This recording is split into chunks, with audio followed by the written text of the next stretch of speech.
Hi, నేను మీ Naveen Reddy Pailla. Welcome to PNR pioneers academy. వచ్చే 2-3 నెలల్లో తెలంగాణలో గ్రూప్ 2 నోటిఫికేషన్ వచ్చే అవకాశం ఉంది.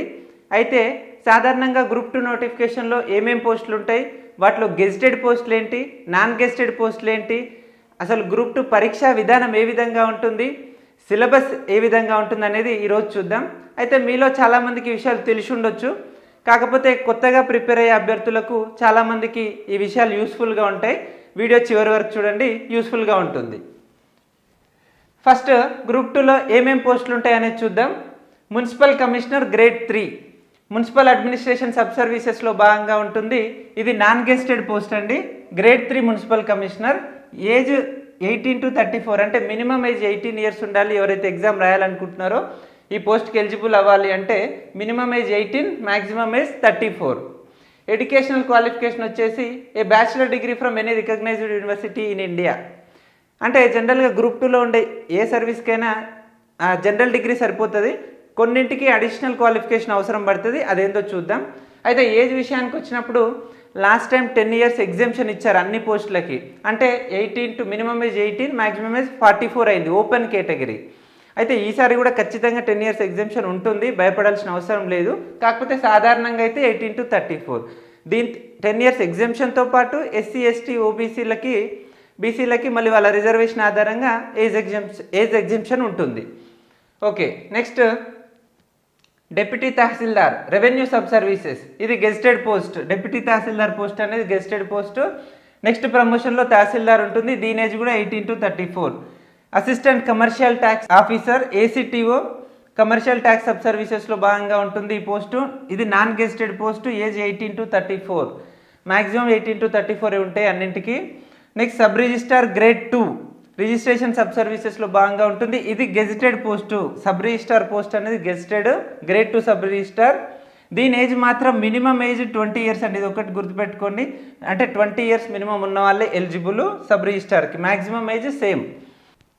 అయితే ఇక్కడ గెజిటెడ్ నాన్ గెజిటెడ్ అని ఎందుకు మెన్షన్ చేస్తున్నా అంటే కొంతమంది ఆస్పిరెంట్స్కి లైఫ్లో ఒక డ్రీమ్ ఉంటుంది, గెజిటెడ్ జాబ్ అచీవ్ చేయాలని, గ్రీన్ పెన్తో సంతకం పెట్టాలని డ్రీమ్స్ ఉంటాయి. అందుకని ఇక్కడ మెన్షన్ చేస్తున్నా, అంతే తప్ప ఒకటి ఎక్కువ ఒకటి తక్కువ అని కాదు. అండ్ ఈ పోస్ట్ యొక్క డ్యూటీస్ ఏంటి తెలుసుకున్న తర్వాత ఎవరికి నచ్చిన పోస్ట్ను వాళ్ళు ఆప్ చేసుకోవచ్చు. నెక్స్ట్ ఎక్స్టెన్షన్ ఆఫీసర్ ఉంటుంది. Panchayati Raj and rural development sub సర్వీసెస్లో భాగంగా, అంటే ఈఓపిఆర్డి అంటాం, ఇప్పుడు ప్రజెంట్ దాన్ని ఎంపీఓ అంటున్నారు, మండల్ పంచాయతీ ఆఫీసర్. ఈ పోస్ట్ కూడా గెజిటెడ్ పోస్ట్ అండి. Next prohibition and excise sub inspector excise sub సర్వీసెస్లో భాగంగా ఉంటుంది. ఇది నాన్ గెజిటెడ్ పోస్టు. దీని ఏజ్ వచ్చేసి 18 to 28 అంటే మినిమం ఏజ్ 18, మ్యాక్సిమం ఏజ్ 28 లోపే ఉండాలి. అయితే లాస్ట్ టైం ఎగ్జామ్షన్ 10 years ఏదైతే రిమైనింగ్ పోస్టులకు ఇచ్చారో ఎక్సైజ్ ఎస్ఐకి అయితే ఇవ్వలేదు. ఎక్సైజ్ ఎస్ఐకి 28 years మ్యాక్సిమం ఏజ్గా ఉంది. ఈసారి కూడా అంతే ఉండొచ్చు, లేదా పెంచితే కొంచెం పెంచవచ్చు. 10 years అయితే ఎగ్జామ్షన్ ఇవ్వకపోవచ్చు, ఎందుకంటే అది యూనిఫామ్ సర్వీస్ కాబట్టి ఏజ్ ఎక్కువగా పెంచకపోవచ్చు. సరే, ఎంతో కొంత పెంచే అవకాశాలు అయితే ఉన్నాయి. Next assistant labour officer labour sub సర్వీసెస్లో భాగంగా non gazetted post. Assistant registrar in cooperative sub service gazetted post. 18 to 34 age. ఈ మిగతా అన్ని educational qualification common degree. Executive officer grade 1 endowment officer అంటాం, ఇది కూడా non gazetted post. Next assistant development officer ADO in handlooms and textile sub services, ఇది కూడా non gazetted post. Assistant section officer ASO GAD అంటాం, దీన్ని non gazetted post ఇది కూడా. Next assistant section officer ASO finance department. ఏఎస్ఓలో 3 types of పోస్టులు ఉంటాయండి. ఒకటి గ్యాడ్, ఒకటి ఫైనాన్స్ డిపార్ట్మెంట్, ఒకటి లా డిపార్ట్మెంట్. అయితే ఈ ఫైనాన్స్ డిపార్ట్మెంట్లో పోస్టులు అర్హత ఉండాలంటే bachelor degree with mathematics are economics or commerce subject, ఈ 3 సబ్జెక్టులలో ఏదైనా ఒక సబ్జెక్ట్తో డిగ్రీ ఉన్న వాళ్ళు మాత్రమే ఈ పోస్టులకి ఎలిజిబుల్ అవుతారు. Next assistant section officer law department పోస్టులకు ఎలిజిబుల్ కావాలంటే ఏ బ్యాచిలర్ డిగ్రీ ఇన్ లా, అంటే లాలో డిగ్రీ ఉన్న అభ్యర్థులు మాత్రమే ఈ ఏఎస్ఓ లా డిపార్ట్మెంట్కి ఎలిజిబుల్ అవుతారు. ఈ ఏఎస్ఓ పోస్ట్ కూడా non gazetted post. Same age ASO కూడా 18 to 34 ఉండాలి. ఇవి గ్రూప్ 2లో ఉంటాయండి. అయితే నెక్స్ట్ వచ్చి నోటిఫికేషన్లో ఈ పోస్టులు అన్నీ ఖచ్చితంగా ఉంటాయని గ్యారంటీ ఇవ్వలేం. ఒకటి ఉండొచ్చు, ఉండకపోవచ్చు, అంటే వేకెన్సీస్ని బట్టి ఉంటాయి. ఎన్ని పోస్టులు, ఏ పోస్టు ఎన్ని ఉంటాయి అనేది నోటిఫికేషన్ వస్తే మనకు క్లారిటీ వస్తుంది. సరే, ఇవి గ్రూప్ 2లో ఉండే పోస్టులు. ఏవి గెస్టెడ్, ఏవి నాన్ గెస్టెడ్ అనేది, ఎంత ఏజ్ అనేది మీకు చెప్పిన. దీంతో పాటు ఏదైతే సబ్ రిజిస్టార్ అనుకున్నాం కదా, సబ్ రిజిస్టార్ పోస్ట్కి జనరల్ డిగ్రీతో పాటు లా ఉన్న వాళ్ళకి అధిక ప్రాధాన్యం. అంటే చాలామంది సబ్ రిజిస్టార్ పెట్టుకున్నారు, సబ్ రిజిస్టార్ ఆప్షన్ పెట్టుకున్న అందరు సేమ్ మార్క్స్ వచ్చినప్పుడు జనరల్ డిగ్రీతో పాటు లా డిగ్రీ ఉన్న అభ్యర్థులను ఫస్ట్ తీసుకుంటారు. అదొకటి గుర్తుపెట్టుకోండి. నెక్స్ట్, ఎక్సైజ్ సబ్ ఇన్స్పెక్టర్కి జనరల్ డిగ్రీతో పాటు మార్క్స్తో పాటు ఫిజికల్ రిక్వైర్మెంట్స్ కూడా కొన్ని ఉండాలి. అంటే హైట్, చెస్ట్ కూడా చూస్తారు.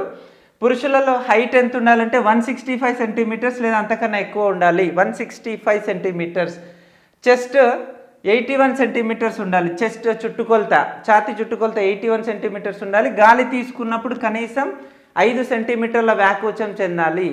ఓకేనా? Height 165, chest 81. ఎప్పుడైతే గాలి తీసుకున్నప్పుడు 5 సెంటీమీటర్ వ్యాకోచం చూస్తారు. ఇది పురుషులకి.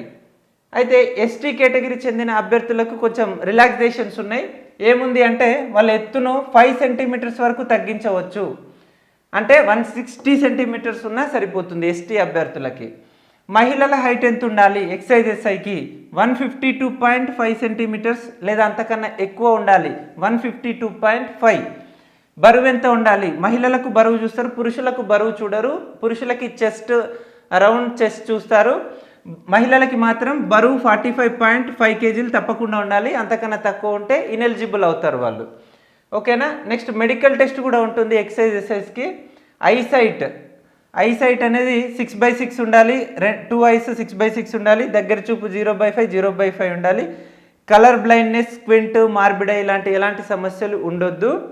ఓకేనా? ఇవన్నీ కూడా చూస్తారు. Knocking knee, pigeon chest, flat foot, varicose veins, hammer toes, fractured limbs, decayed teeth వంటి సమస్యలు, ఏ సమస్యలు ఉన్నా వీళ్ళు ఎక్సైజ్ ఎస్ఐకి ఎలిజిబిలిటీ ఉండరు.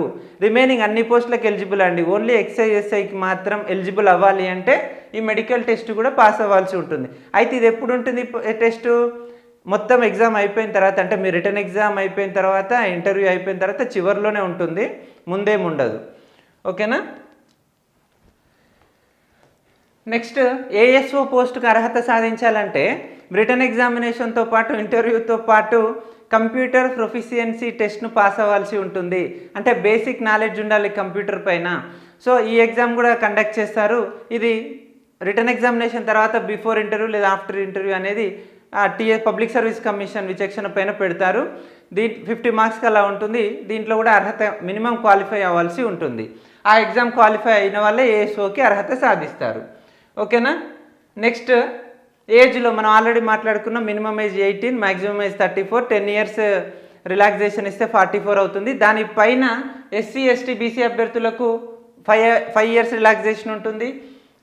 అంగవైకల్యం గల అభ్యర్థులకు 10 ఇయర్స్, ఎక్స్ సర్వీస్ మెన్ వాళ్ళకి 3 ఇయర్స్, తెలంగాణ రాష్ట్ర ప్రభుత్వ ఉద్యోగులకు 5 ఇయర్స్. అంటే టీఎస్ఆర్టీసీ, కార్పొరేషన్స్, మున్సిపాలిటీ ఉద్యోగులకు వర్తించదు ఇది రిలాక్సేషన్. రాష్ట్ర గణాంక శాఖలో కనీసం 6 నెలలు పనిచేస్తున్న ఉద్యోగులకు 3 సంవత్సరాల ఎగ్జెంప్షన్ ఉంటుంది. ఇది ఏజ్ ఎగ్జెంప్షన్. నెక్స్ట్, ఎగ్జామ్ ఏ విధంగా ఉంటుంది? గ్రూప్ 2 ఎగ్జామ్ 4 పేపర్స్లో ఉంటుంది. రిటర్న్ ఎగ్జామినేషన్ తర్వాత ఇంటర్వ్యూ ఉంటుంది. 4 papers, each paper 150 marks, total 600 marks ఉంటుంది. తర్వాత ఇంటర్వ్యూ 75 మార్క్స్కి ఉంటుంది, టోటల్ 675 మార్క్స్. అయితే ఈ 4 పేపర్స్లో వచ్చిన మార్క్స్ ఆధారంగా క్యాండిడేట్స్ని సెలెక్ట్ చేసి 1:2 లేదా 1:3 తీసుకొని ఇంటర్వ్యూ కండక్ట్ చేస్తారు. నెక్స్ట్, అసలు ఆ 4 పేపర్స్లో ఏమేమి ఉన్నాయి అనేది రఫ్గా చూద్దాం మనం. Part A written examination objective టైపే ఉంటుంది. 150 ప్రతి పేపర్లో 150 క్వశ్చన్స్ ఉంటాయి. టైం 150 మినిట్స్ ఉంటుంది. మార్క్స్ 150 మార్క్స్ ఉంటాయి. పేపర్ 1లో general studies and general abilities, అంటే జనరల్ స్టడీస్కి సంబంధించిన సిలబస్ ఉంటాయి. దీంట్లో ఏం సిలబస్ అనేది రఫ్గా చూద్దాం. నెక్స్ట్, పేపర్ 2లో భారతదేశ తెలంగాణ సాంఘిక సాంస్కృతిక చరిత్ర అనేది ఒక సెక్షన్. అంటే మొత్తం పేపర్ 2లో 3 సెక్షన్స్ ఉంటాయి. ఇది ఫస్ట్ సెక్షన్. సెకండ్ సెక్షన్ భారత రాజ్యాంగం అంటే పాలిటీ. థర్డ్ సెక్షన్ సామాజిక నిర్మాణం అంటే సొసైటీ ఉంటుంది. ఈ 3 సెక్షన్లు 50 మార్కుల చొప్పున అడగొచ్చు, అంటే 150 మార్క్స్. అయితే ఖచ్చితంగా 50 అడగాలని అయితే ఉండదు. యావరేజ్గా అయితే 50కి అటు ఇటుగా అయితే అడుగుతాడు. నెక్స్ట్ పేపర్ 3లో ఆర్థిక వ్యవస్థ మరియు అభివృద్ధి, అంటే పేపర్ 3 మొత్తం ఎకానమీ పేపర్. అందులో కూడా 3 సెక్షన్స్ ఉంటాయి. ఫస్ట్ సెక్షన్లో ఇండియన్ ఎకానమీ ఉంటుంది, సెకండ్ సెక్షన్లో తెలంగాణ ఎకానమీ, థర్డ్ సెక్షన్లో అభివృద్ధి సమస్యలు మార్పు అనేది ఒక సెక్షన్ ఉంటుంది. ఈ సెక్షన్లో కూడా ఏం చాప్టర్స్ ఉంటాయి అనేది నెక్స్ట్ చూద్దాం.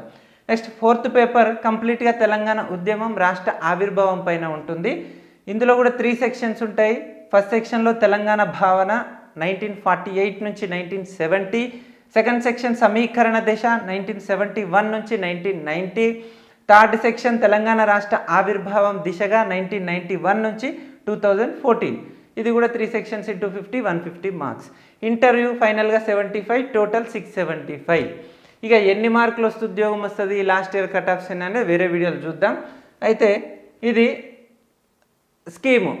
మరి అసలు సిలబస్ ఏముంది, ఏ పేపర్లో ఏం సిలబస్ ఉంది, మీరు ఏం చదవాలి, ఏం బుక్స్ తీసుకోవాలనేది చూద్దాం. పేపర్ 1లో general studies and general abilities అని చెప్పుకున్నాం కదా. అందులో 11 సెక్షన్స్ ఉన్నాయి. అయితే ఈ 4 పేపర్స్కు సంబంధించి ప్రతి పేపర్లో ప్రీవియస్ ఏ చాప్టర్ నుంచి ఎన్ని క్వశ్చన్స్ వచ్చినాయి అనేది కూడా నెక్స్ట్ 4 వీడియోస్ రూపంలో చేసి మీకు చెప్తాను. అప్పుడు సిలబస్ కూడా చాలా డెప్త్గా చెప్తాను. ఇప్పుడైతే జనరల్గా పేపర్ 1లో ఏమున్నాయి రఫ్గా చూద్దాం. పేపర్ 1 జనరల్ స్టడీస్లో మేజర్ సబ్జెక్ట్స్ కరెంట్ అఫైర్స్ ఉంటుందండి. కరెంట్ అఫైర్స్ జాతీయ, అంతర్జాతీయ, ప్రాంతీయ కరెంట్ అఫైర్స్. జనరల్ సైన్స్ కూడా పేపర్ 1లో ఉంటుంది. General science, environment and disaster management, geography, Indian, state and world geography ఉంటుంది. మెయిన్ టాపిక్స్ పేపర్ 1లో ఉండేవి geography, general science.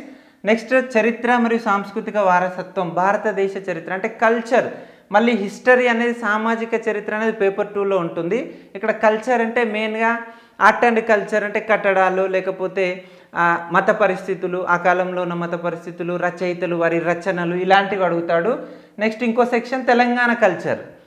Next Telangana policies, సామాజిక వర్జన, next logical reasoning, analytical ability మరియు డేటా ఇంటర్ప్రిటేషన్, బేసిక్ ఇంగ్లీష్. ఈ 2 last time ఎక్కువ score అడిగాడండి. ఈ 2 కలిపి దాదాపు ఈ 2 సెక్షన్స్ నుంచి 45 మార్క్స్ వచ్చాయి లాస్ట్ టైం పేపర్ 1లో. సో ఇది పేపర్ 1 సిలబస్. పేపర్ 2 సిలబస్ ఏముంటుంది మెయిన్గా పేపర్ 2లో కూడా 3 సెక్షన్స్ అని చెప్పుకున్నాం కదా. చరిత్ర, పాలిటీ మరియు సమాజం. సెక్షన్ 1లో చరిత్ర ఉంటుంది. ఏమేం చరిత్ర, భారత మరియు తెలంగాణ సామాజిక సాంస్కృతిక చరిత్ర. ఈ సెక్షన్ 1లో కూడా 5 టాపిక్స్ ఉన్నాయి. 1, 2, 3 టాపిక్స్ ఏమో ఇండియన్ హిస్టరీకి సంబంధించి ఉన్నాయి. అంటే సింధు నాగరికత నుంచి, అంటే ప్రాచీన భారతదేశ చరిత్ర నుంచి ఆధునిక భారతదేశ చరిత్ర అంటే స్వాతంత్రం వరకు 1947 వరకు ఉంటుంది. అయితే సెక్షన్ 1లో చాప్టర్ 1 సింధు నాగరికత నుంచి స్టార్ట్ అయ్యి ఎక్కడి వరకు ఉంది, రాజపుత్ర యుగం వరకు ఉంది. సెకండ్ చాప్టర్లో ఇస్లాం రాక మరియు ఢిల్లీ సుల్తానత్ వ్యవస్థాపన నుంచి, అంటే మొఘల్స్ ఉంటారు, ఢిల్లీ సుల్తాన్లు, మొఘల్స్ తర్వాత వాళ్ళ కాలంలో ఉన్న మరాఠా సామ్రాజ్య ఆవిర్భావం, ఇవన్నీ మధ్యయుగ భారతదేశ చరిత్రలో భాగంగా ఉంటాయి. నెక్స్ట్ ఐరోపా వారి రాక నుంచి ఆధునిక భారతదేశ చరిత్ర వరకు, ఇదంతా సెక్షన్ 1లో. నెక్స్ట్ తెలంగాణ సామాజిక చరిత్ర చాప్టర్ 4, చాప్టర్ 5 ఏంటంటే తెలంగాణ కూడా ప్రాచీన తెలంగాణ చరిత్ర నుంచి ఆధునిక తెలంగాణ చరిత్ర, అంటే ఆపరేషన్ పోలో చివరకు నిజాం పాలన ముగింపు, ఆపరేషన్ పోలోతో నిజాం పాలన ముగింపు ఎప్పుడు జరుగుతుంది 1948లో. 1948 వరకు కంప్లీట్గా చరిత్ర చదువుకోవాలి. ఇది పేపర్ 2లో సెక్షన్ 1లో భాగంగా.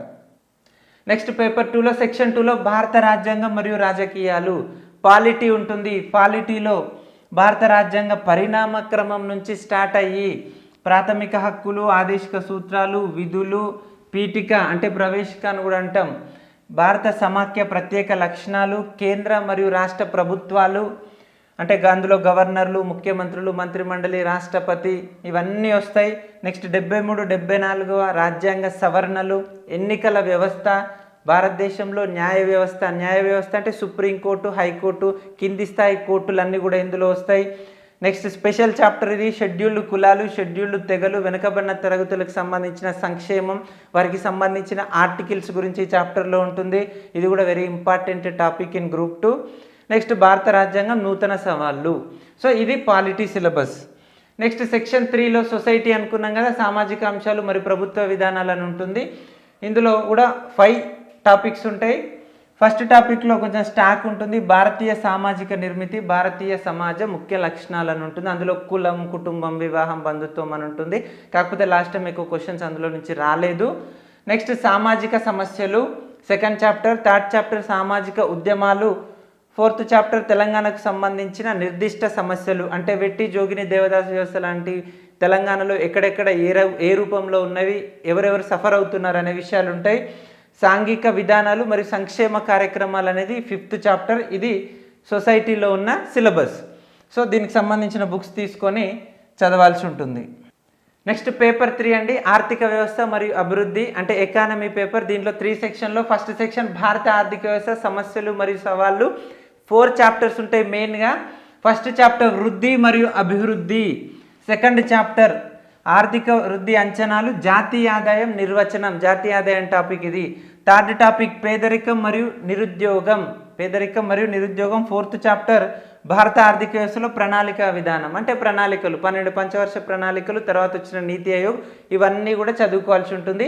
ఈ 4 చాప్టర్స్ని మనం ఇండియన్ ఎకానమీలో భాగంగా చదువుకోవాలి. అయితే కొన్ని మార్కెట్లో ఉన్న బుక్స్లో చాలా హెవీ సిలబస్ ఉంటుంది. మనం చూసుకొని ఈ 4 చాప్టర్స్ చదువుకుంటే చాలు గ్రూప్ 2కి ఇండియన్ ఎకానమీలో భాగంగా. నెక్స్ట్ తెలంగాణ ఆర్థిక వ్యవస్థ, అంటే తెలంగాణ ఎకానమీలో కూడా 4 చాప్టర్స్ ఉంటాయి. ఫస్ట్ చాప్టర్ ఉమ్మడి ఆంధ్రప్రదేశ్, అంటే 1956 నుంచి 2014 వరకు తెలంగాణ ఆర్థిక వ్యవస్థ ఏ విధంగా ఉంది. నెక్స్ట్ తెలంగాణలో భూ సంస్కరణలు. థర్డ్ చాప్టర్ వచ్చేసి వ్యవసాయం మరియు వ్యవసాయ అనుబంధ రంగాలు. ఫోర్త్ చాప్టర్ పరిశ్రమ మరియు సేవల రంగాలు ఇన్ తెలంగాణ. అయితే మీరు తీసుకున్న బుక్లో దాదాపు ఈ వ్యవసాయం మరియు వ్యవసాయ అనుబంధ రంగాలు, పరిశ్రమ మరియు సేవల రంగాలు అనేది కరెంట్ అఫైర్స్, అంటే ఎకనామిక్ సర్వేను, బడ్జెట్ నుంచి మీరు అప్డేట్ చేసుకోవాలి. ఇవి మాత్రం స్టాక్ ఉంటుంది, ఏ బుక్లో చదువుకున్నా చదువుకోవచ్చు. Next third section in third paper అభివృద్ధి మరియు మార్పు సమస్యలు. దీంట్లో కూడా 4 చాప్టర్స్ ఉంటాయి. ఫస్ట్ చాప్టర్ అభివృద్ధి గతిశీలత. సెకండ్ చాప్టర్ అభివృద్ధి మరియు స్థానచలనం. థర్డ్ చాప్టర్ ఆర్థిక సంస్కరణలు. ఫోర్త్ చాప్టర్ సుస్థిరాభివృద్ధి. ఇది paper 3 economy. Next 4th paper Telangana ఉద్యమం, రాష్ట్ర ఆవిర్భావం ఉంటుంది. తెలంగాణ భావన అనేది ఫస్ట్ సెక్షన్. అందులో చారిత్రక నేపథ్యం, అంటే హైదరాబాద్ స్వదేశీ సంస్థానంలో ఒక ప్రత్యేక సాంస్కృతిక ప్రాంతంగా తెలంగాణ, అంటే మన హైదరాబాద్ రాష్ట్రం ఆంధ్రప్రదేశ్తో కలవక పూర్వం నుంచి, ఉమ్మడి ఆంధ్రప్రదేశ్ ఆంధ్ర రాష్ట్రంతో కలవక పూర్వం నుంచి తెలంగాణ సాంస్కృతిక ప్రాంతంగా ఏ విధంగా వర్ధిల్లింది, తెలంగాణ యొక్క ప్రత్యేకతలు ఏంటి, అంటే భౌగోళిక, సాంస్కృతిక, సామాజిక, రాజకీయ, ఆర్థిక లక్షణాలు ఏంటి, తెలంగాణ ప్రజల యొక్క పండుగలు, విశిష్టతలు, తెలంగాణలో ఉన్న జాతరలు, ఇవన్నీ సెక్షన్ 1లో చాప్టర్ 1లో వస్తుంది. చాలా ఇంపార్టెంట్ ఈ చాప్టర్, ఎందుకంటే లాస్ట్ టైం ఎక్కువ మార్క్స్ ఇందులో కవర్ అయ్యాయి. సెకండ్ చాప్టర్ వచ్చేసి స్వతంత్ర భారతదేశంలో హైదరాబాద్ రాష్ట్రం, అంటే హైదరాబాద్ రాష్ట్రానికి ఎన్నికలు జరిగితే 1952లో బూర్గుల రామకృష్ణారావు ముఖ్యమంత్రిగా ఎన్నికవుతాడు. దానికి సంబంధించిన వివరాలన్నీ ఈ చాప్టర్లో ఉంటాయి, చదువుకోవాలి. నెక్స్ట్ థర్డ్ చాప్టర్ ఆంధ్రప్రదేశ్ ఆవిర్భావం 1956. ఆంధ్ర రాష్ట్రంతో కలిసి హైదరాబాద్ రాష్ట్రం రెండు కలిసి ఆంధ్రప్రదేశ్ ఆవిర్భవిస్తాయి. దానికి పెద్ద మనుషుల ఒప్పందం జరుగుతుంది. ఆ ఒప్పందంలోని అంశాలు, దాని తర్వాత ఉల్లంఘనలు, అవన్నీ కూడా ఈ చాప్టర్లో ఉంటాయి. నెక్స్ట్ 4th చాప్టర్ వచ్చేసి ఉద్యోగ మరియు సర్వీసు నిబంధనల ఉల్లంఘన. సో ఏ విధంగా ఉద్యోగ మరియు సర్వీస్ నిబంధనలు ఉల్లంఘించిరు ఆంధ్ర పాలకులు అనేది ఇందులో ఉంటుంది. నెక్స్ట్ చాప్టర్ వచ్చేసి, సరే ఆ 4 చాప్టర్స్ ఉన్నాయి, అది సెక్షన్ 1. సెక్షన్ 2 సమీకరణ దశ 1970 to 1990, ముల్కీ నిబంధనలపై కోర్టు తీర్పులు, ఇది first chapter. Next chapter naxalite ఉద్యమ ఆవిర్భావం, అసలు ఎక్కడ స్టార్ట్ అయింది, తెలంగాణలో ఏ విధంగా అది అభివృద్ధి చెందింది నక్సలైట్ ఉద్యమం, అది తెలంగాణ ఉద్యమాని కోసం కూడా ఏ విధంగా వాళ్ళు ప్రయత్నించారనేది కూడా ఇందులో మనం చదువుకోవాలి. నెక్స్ట్ 1980sలలో ప్రాంతీయ పార్టీల ఆవిర్భావం మరియు తెలంగాణ రాజకీయ, సామాజిక, ఆర్థిక మరియు సాంస్కృతిక అల్లికలు వచ్చిన మార్పులు, అంటే 1980sలో తెలంగాణ ఏ విధంగా ఉంది అనేది థర్డ్ చాప్టర్లో. 4th చాప్టర్ 1990లలో సరళీకరణ మరియు ప్రైవేటీకరణ విధానాలు, అంటే 1990sలో ఆర్థిక సంస్కరణలు వచ్చినాయి కదా, వాటి యొక్క ప్రభావం తెలంగాణ పైన ఏ విధంగా ఉంది అనేది ఈ చాప్టర్లో ఉంటుంది. నెక్స్ట్ తెలంగాణ అస్తిత్వం కోసం అన్వేషణ, మేధావుల చర్చలు, అంటే కొన్ని సంఘాలు, సంస్థలు ఏర్పాటు చేసుకొని ప్రత్యేక తెలంగాణ కోసం ఉద్యమం ఉధృతం చేస్తారు. ఆ విధంగా ఏర్పడిన సంస్థలు ఏంటి, అవన్నీ మనం ఈ చాప్టర్లో చదువుకోవాల్సి ఉంటుంది. నెక్స్ట్ థర్డ్ సెక్షన్ తెలంగాణ రాష్ట్ర ఆవిర్భావం దిశగా. ఇందులో కూడా ఫస్ట్ చాప్టర్లో మెయిన్గా సంస్థలు, సంఘాలే ఉంటాయి, మేధావులు వాళ్ళ యొక్క ప్రతిస్పందన ఏ విధంగా ఉంది, పౌర సమాజం సంఘాల ఏర్పాటు, వెరీ వెరీ ఇంపార్టెంట్ సంఘాలన్నీ ఉంటాయి. భువనగిరి సభ, లేకపోతే సూర్యాపేట సభ, వరంగల్ డిక్లరేషన్ లాంటి ముఖ్యమైనవన్నీ ఇందులో ఉంటాయి. అవన్నీ చదువుకోవాల్సి ఉంటుంది. నెక్స్ట్ చాప్టర్ 2001లో తెలంగాణ రాష్ట్ర సమితి వ్యవస్థాపన, అంటే టీఆర్ఎస్ పార్టీ స్థాపించడం నుంచి వాళ్ళు చేసిన సభలు, నిర్వహించిన సభలు కానీ వాళ్ళు ఏ విధంగా 2004 ఎలక్షన్, 2009 ఎలక్షన్స్లో వాళ్ళు గెలుపొందిన స్థానాలు, తెలంగాణ కోసం ఏ విధంగా ఫైట్ చేశారనే అన్నీ ఈ చాప్టర్లో ఉంటుంది. నెక్స్ట్ థర్డ్ చాప్టర్ రాజకీయ పార్టీల పాత్ర. టీఆర్ఎస్తో పాటు ఇతర పార్టీలు కూడా కాంగ్రెస్, బీజేపీ, సిపిఐ, సిపిఎం, వామపక్షాలు, టీడీపీ, ఎంఐఎం, వీళ్ళ పాత్ర ఏంటి తెలంగాణ ఉద్యమంలో అనేది మనం ఈ చాప్టర్లో చదువుకోవాల్సి ఉంటుంది. నెక్స్ట్ ఫోర్త్ చాప్టర్ తెలంగాణలో సాంస్కృతిక పునరుద్ధరణ, అంటే తెలంగాణకు సంబంధించి ఉద్యమాన్ని ప్రజా ఉద్యమంగా మార్చడంలో రచయితలు, లేకపోతే కవులు, గాయకులు, మేధావులు, కళాకారులు, డాక్టర్లు, విభిన్న వర్గాలు, సబ్బండ వర్గం పాల్గొన్నది కదా తెలంగాణ ఉద్యమంలో. ఎవరెవరు ఏమేం చేసారు, ముఖ్యమైన కార్యక్రమాలన్నీ ఇందులో ఉంటాయి. దాంతోపాటు మేజర్గా సకల జనుల సమ్మె, సహాయ నిరాకరణ ఉద్యమం, మిలియన్ మార్చ్ లాంటివి టీజేఏసీ కండక్ట్ చేస్తుంది, ముఖ్యమైన ప్రోగ్రామ్స్. వాటి గురించి కూడా ఇందులో చదువుకోవాల్సి ఉంటుంది. నెక్స్ట్ ఫిఫ్త్ చాప్టర్ పార్లమెంటరీ ప్రక్రియ, అంటే చివరగా ఇవన్నీ ఉద్యమాల తర్వాత తెలంగాణను అనౌన్స్ చేస్తుంది కేంద్ర ప్రభుత్వం. సో ఆ పార్లమెంటరీ ప్రక్రియ ఏ విధంగా జరిగింది అంటే, ఫస్ట్ లోక్సభలో ప్రవేశపెట్టిరు ఆ బిల్లు, లేకపోతే రాజ్యసభన ఏ రోజు ప్రవేశపెట్టిరు, ఎవరెవరు మద్దతు ఇచ్చిరు ఆ బిల్లుకు, ఫైనల్గా ఎప్పుడు ఆమోదం పొందింది, తెలంగాణ రాష్ట్రం ఎప్పుడు ఫామ్ అయింది అనేది ఇవన్నీ ఈ చాప్టర్లో ఉంటుంది. చివరగా ఆంధ్రప్రదేశ్ పునర్వ్యవస్థీకరణ చట్టం 2014, అంటే కొన్ని మినహాయింపులు ఏంది, లేదా తెలంగాణకు రావాల్సినవి ఏంటివి, ఆంధ్రప్రదేశ్కు రావాల్సినవి ఏంటివి అన్నీ ఈ చట్టంలో పేర్కొనడం జరిగింది. సో దీంతో పేపర్ 4 సిలబస్ కంప్లీట్ అవుతుంది. ఇది కంప్లీట్గా 4 పేపర్స్ యొక్క సిలబస్. దీని తర్వాత రిటర్న్ ఎగ్జామినేషన్ తర్వాత రిటర్న్ ఎగ్జామినేషన్లో వచ్చిన మార్క్స్ ఆధారంగా 1:2లో ఇంటర్వ్యూకి సెలెక్ట్ చేయడం జరుగుతుంది. ఇంటర్వ్యూలో 75 మార్క్స్కి కండక్ట్ చేస్తారు. మొత్తం ఇంటర్వ్యూ అండ్ ఈ మార్క్స్, టోటల్ మార్క్స్ కలిపి ర్యాంకింగ్ ఇవ్వడం జరుగుతుంది.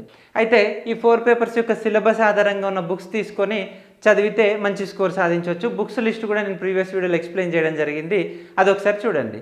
Thank you.